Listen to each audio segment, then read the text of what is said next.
আজকে মোচা চিংড়ি রান্না করব। বাজার থেকে এরকম কেটে আনা মোচা নিয়ে এসছে, কারণ বাড়িতে কাটা ঝামেলা, আমি খুব একটা ভালো পারি না কাটতে। তো মোচাটাকে প্রথমে এরকম করে সিদ্ধ করে নেবো, এর মধ্যে একটু নুন আর হলুদ দিয়ে।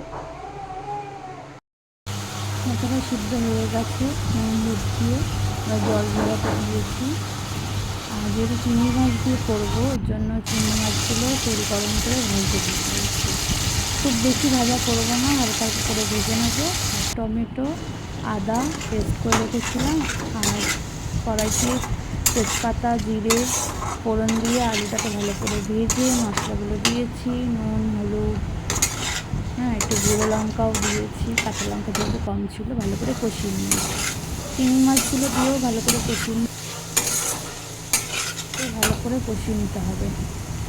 সিদ্ধ করা মোচাটা এর মধ্যে দিয়ে ভালো করে মিক্স করে নিতে হবে।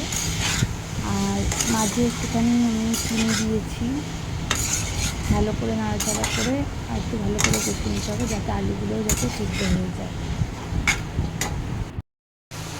দেখতে পাচ্ছ এটা প্রায় হয়ে এসছে, এটা আর 2-3 মিনিট হবে।